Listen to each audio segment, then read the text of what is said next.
Headline sponsored by Bhuttico Kullu shawl. Bhuttico Kullu शॉलों की दुनिया में अपनी अलग पहचान बनाने वाली एक सफल बुनकर सहकारी सभा। मुख्यमंत्री ने भाजपा मंडल जसवा परागपुर की वर्चुअल रैली को किया संबोधित। बोले, कोरोना संक्रमण ने विकासात्मक नीतियों, कार्यक्रमों और रणनीतियों को नए सिरे से सोचने और बनाने पर किया विवश। उपायुक्त ऋग्वेद ठाकुर ने एम्बुलेंस सेवा को दिखाई हरी झंडी।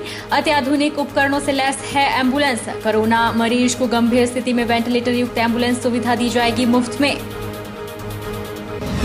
बाहरी राज्य से मंडी जिला में प्रवेश करने पर अधूरी जानकारी देने वालों पर दर्ज होगी एफआईआर। एक मामले पर पुलिस ने आईपीसी की धारा 307 के तहत मामला किया है दर्ज। और कर्फ्यू के बीच आदेशों की धज्जियां उड़ाते हुए स्कूल में बुलाए छात्र। क्लासेस शुरू करने और छात्रों को पढ़ाने का वीडियो आया सामने। पुलिस ने आईपीसी की धारा 188, 270 और 51 एक्ट के तहत मामला किया दर्ज। नमस्कार, आप देख रहे हैं HP 24x7। मैं हूं जनीशा।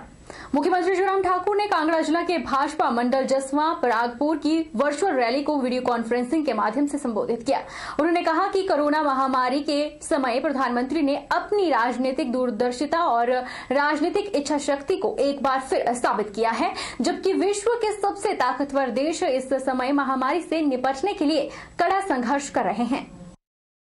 मुख्यमंत्री जयराम ठाकुर ने कहा कि पूरा विश्व कोरोना संक्रमण के कारण प्रभावित हुआ है। भारत भी इसका अपवाद नहीं है। उन्होंने कहा कि कोरोना संक्रमण ने हमें विकासात्मक नीतियों, कार्यक्रमों और रणनीतियों को नए सिरे से सोचने और बनाने पर विवश किया है। उन्होंने कहा कि लॉकडाउन के प्रथम चरण में देश के विभिन्न भागों में फंसे राज्य के लोग, विशेषकर विद्यार्थी, मुसीबत में थे। उन्होंने कहा कि ऐसे विद्यार्थियों को राज्य में वापस लाना राज्य सरकार की नैतिक जिम्मेवारी थी। मुख्यमंत्री ने कहा कि ऐसे लोगों को राज्य सरकार द्वारा 13 विशेष रेलगाड़ियों और बसों के द्वारा वापस लाया गया।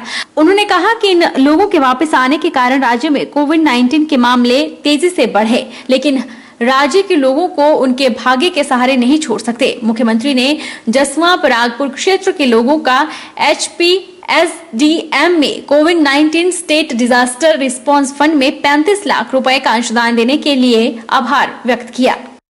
संकट के दौरान ऐसी परिस्थिति में आप लोग घर बैठ करके भी पार्टी के संगठन को मजबूत करने के लिए जो काम कर रहे हैं, उसके लिए मैं आप सबका बहुत बहुत धन्यवाद करता हूं। और आप सबसे मेरा यही निवेदन है कि अभी वायरस का दौर समाप्त नहीं हुआ है। ये संकट का समय हम सब लोगों के लिए है, सीखने को भी है और सीखने के साथ साथ में सावधानियां बरतने के लिए भी है। हमारी अभी तक की प्राथमिकता यह है कि हम हिमाचल प्रदेश में कोरोना वायरस से अभी लड़ रहे हैं। हिमाचल का नागरिक के जीवन वो हमारी प्राथमिकता है। लेकिन फिर भी इतना मैं जरूर कहना चाहता हूं कि आप चिंतित मत होइए, सिर उठा करके चलिए, छाती थान करके चलिए। आप में आपकी सरकार ने कोई भी गलत काम नहीं किया है, अच्छा काम करने की कोशिश की है। राज्य सरकार किसानों को एक ही छत के नीचे विभिन्न सेवाएं उपलब्ध करवाने के लिए प्राथमिक कृषि सहकारी समितियों को नाबार्ड के सहयोग से बहुउद्देशीय सेवा केंद्र बनाने पर विचार कर रही है। मुख्यमंत्री जयराम ठाकुर ने यह बात सहकारिता विभाग की समीक्षा बैठक की अध्यक्षता करते हुए कही। मुख्यमंत्री ने कहा कि सहकारिता आंदोलन को जन आंदोलन बनाना महत्वपूर्ण है, क्योंकि इस क्षेत्र में रोजगार और स्वरोजगार की अपार संभावनाएं हैं। सहकारिता आंदोलन का जमीनी स्तर पर विस्तार होना चाहिए ताकि यह ग्रामीण लोगों तक पहुंच सके। उन्होंने कहा कि वर्तमान में राज्य में 4,843 सहकारी सभाएं कार्य कर रही हैं, जिनमें 17.35 लाख सदस्य हैं। मुख्यमंत्री ने कहा कि सोलन और मंडी जिलों में क्रमशः 73.15 करोड़ रुपए और 89.58 करोड़ रुपए की ब्लॉक लागत से 2 ICDP परियोजनाएं लागू की जा रही हैं। जिला मंडी उपायुक्त ऋग्वेद ठाकुर ने शेरी मंच से एक एडवांस लाइफ स्पोर्ट्स एम्बुलेंस सेवा को हरी झंडी दिखाकर इसकी शुरुआत की।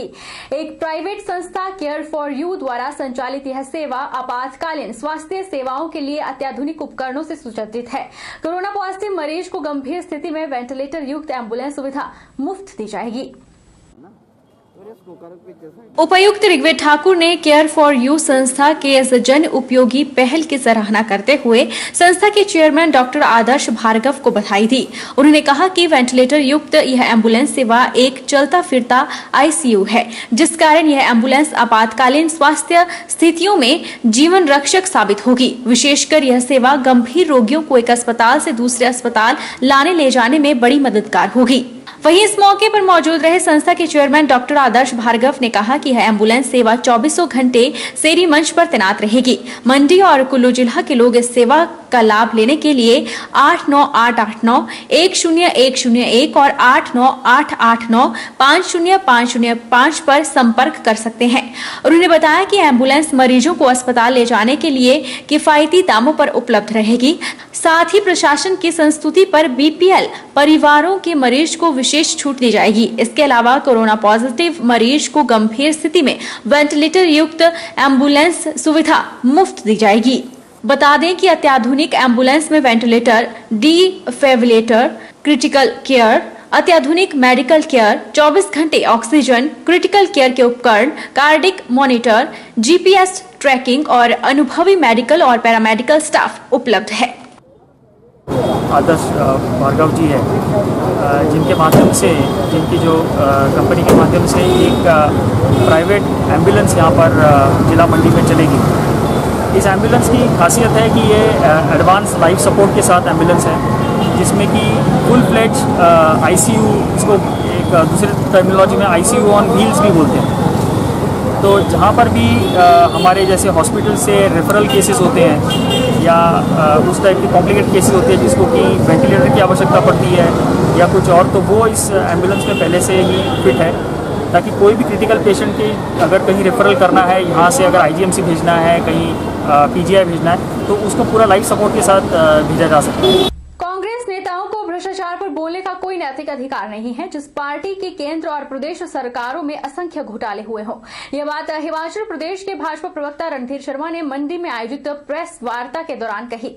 उन्होंने विपक्षी दल कांग्रेस पर जमकर निशाना साधा। उन्होंने कहा कि कांग्रेस नेताओं ने कितनी पत्रकार वार्ताएं की होंगी, लेकिन भ्रष्टाचार को प्रमाणित नहीं कर पाए, कोई सबूत पेश नहीं कर पाए, तथ्यहीन बयानबाजी कर सनसनी फैलाने की कोशिश की है। कांग्रेस पार्टी के द्वारा स्वास्थ्य विभाग में हुए कथित घोटाले को लेकर की गई बयानबाजी को लेकर हिमाचल प्रदेश भाजपा प्रवक्ता रणधीर शर्मा ने मंडी में आयोजित प्रेस वार्ता के दौरान विपक्ष पर जमकर निशाना साधा और कांग्रेस पर जमकर हमला बोला। प्रेस वार्ता के दौरान कांग्रेस पर निशाना साधते हुए उन्होंने कहा कि भ्रष्टाचार पर बोलने का कांग्रेस को कोई नैतिक अधिकार नहीं है। तथ्यहीन बयानबाजी कर सनसनी फैलाने की कोशिश की गई। उन्होंने कहा कि भारतीय जनता पार्टी ने न भ्रष्टाचार से समझौता किया है और न करेगी, और हमारी हिमाचल प्रदेश सरकार भी अपनी पार्टी की भ्रष्टाचार की जीरो टॉलरेंस की नीति पर कायम है। उन्होंने कहा कि क्या कांग्रेस पार्टी ने आय से अधिक संपत्ति के मामले में अपने मुखिया से इस्तीफा मांगा था? कि कांग्रेस नेताओं को भ्रष्टाचार पर बोलने का कोई नैतिक अधिकार, जिस पार्टी की केंद्र और प्रदेश सरकारों में असंख्य घोटाले घटे हो, इतनी प्रेस वार्ताएं की होंगी, कहीं भ्रष्टाचार को साबित करने का प्रमाण आज तक कांग्रेस नेता नहीं दे पाए, कोई सबूत पेश नहीं कर पाए, तथ्यहीन निराधार बयान लाकर एक सनसनी फैलाने की कोशिश की है। भारतीय जनता पार्टी ने न भ्रष्टाचार से समझौता किया है, न करे, और हमारी हिमाचल प्रदेश की सरकार भी अपनी पार्टी की भ्रष्टाचार की जीरो टॉलरेंस की नीति पर कायम, दृढ़ता के साथ कायम। जो मामला उजागर हुआ उसकी जांच करवाई गई, दोषियों पर कार्रवाई की गई। कोई भी मामला तुरंत बिना समय गवाए मुख्यमंत्री ने जांच की। उनके मुखिया आय से अधिक संपत्ति में उनके मुख्यमंत्री जी को कोर्ट से, अदालत से जमानत लेनी पड़ी। मैं पूछता हूं कांग्रेस नेताओं से, क्या उन्होंने अपने मुख्यमंत्री से जांच पत्र मांगा था? आज उनकी कांग्रेस पार्टी की राष्ट्रीय अध्यक्षा, राष्ट्रीय नेता सब जमानत पर भ्रष्टाचार के मामलों में। कोरोना काल और सरकार की 1 साल की उपलब्धि उपलब्धियों को देखकर विपक्ष बौखलाया हुआ है और विपक्ष ने कोरोना काल के इस दौर में बौखलाहट में आकर इस देश में नकारात्मक राजनीति की है। यह बात मंडी में आयोजित पत्रकार वार्ता के दौरान हिमाचल प्रदेश भाजपा प्रवक्ता रणधीर शर्मा ने कही। उन्होंने कहा कि कांग्रेस पार्टी ने आपदा की इस घड़ी में भी नकारात्मक राजनीति कर राजनीति रोटियां ही सेकी। इस संकट काल में और इस एक साल में सरकार की उपलब्धियों को देखकर विपक्ष बौखलाया है और आपने देखा विपक्ष ने बौखलाहट में इस देश में नकारात्मक राजनीति की। जब इस देश में संकट था, आपदा थी, वैश्विक कोरोना महामारी का दौर चल रहा था, आवश्यकता की सभी विपक्षी का मिलकर सहयोग करते, हम अपने राजनीतिक मतभेद बुलाकर एकजुट होकर काम करते, परंतु विपक्षी दलों ने मुख्यतः कांग्रेस पार्टी ने नकारात्मक राजनीति की। आपदा की घड़ी में भी राजनीतिक रोटियां सेकी। विशेषकर कांग्रेस पार्टी के नेता ना तो केंद्र सरकार की उपलब्धियों को बचा पा रहे हैं, न हमारे हिमाचल प्रदेश के मुख्यमंत्री द्वारा, हिमाचल प्रदेश की भारतीय जनता पार्टी सरकार द्वारा जनहित और प्रदेश हित में लगातार किए जा रहे फैसलों को बचा पा रहे। बिना मतलब से, बिना वजह से आलोचना करनी शुरू की। मैं समझता हूं उनको ना तो कोरोना की चिंता, ना प्रदेश की जनता की चिंता थी। वो अपने नेतृत्व की जंग, नेतृत्व की लड़ाई मीडिया के माध्यम से लड़ते रहे।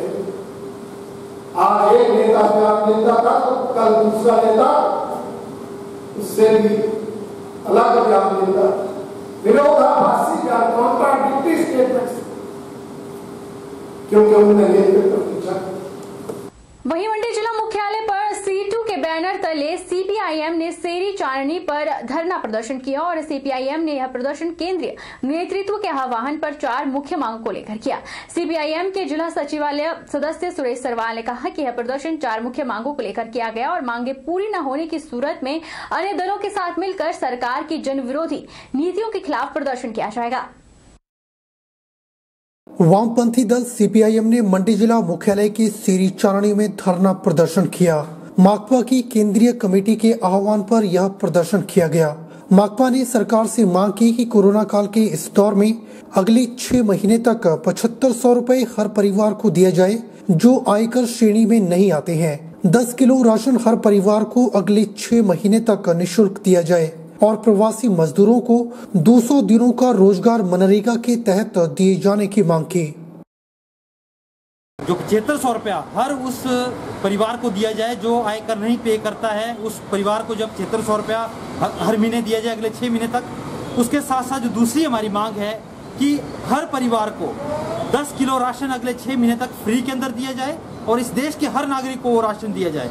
तीसरा इसके अंदर है जो लोग देश के अलग अलग हिस्सों से प्रवासी मजदूर के रूप में काम करते थे, वो अपने घरों की तरफ लौटे हैं, तो उन लोगों को 200 दिन का रोजगार मनरेगा के तहत जो है दिया जाए। और जो चौथी मांग है, जो श्रम कानूनों को बदलाव किया जा रहा है और बड़े बड़ी कंपनियों को जो है सरकारी संपत्ति को, बड़े बड़े कॉर्पोरेट्स को बेचा जा रहा है, इन 4 मुद्दों को लेकर आज मंडी के अंदर भी मार्क्सवादी कम्युनिस्ट पार्टी धरना प्रदर्शन कर रही है और ये सरकार को चेता रही है कि अगर आने वाले समय के अंदर आपने इन मांगों को अगर जल्द से जल्द नहीं पूरा किया गया तो मार्क्सवादी कम्युनिस्ट पार्टी अन्य पार्टियों के साथ मिलकर जो है इस देश के अंदर इस सरकार की जनविरोधी नीतियों के खिलाफ जो है उग्र आंदोलन के अंदर जो जाएगी। रुकेंगे छोटे से ब्रेक के लिए, ब्रेक के बाद फौरन लौटेंगे।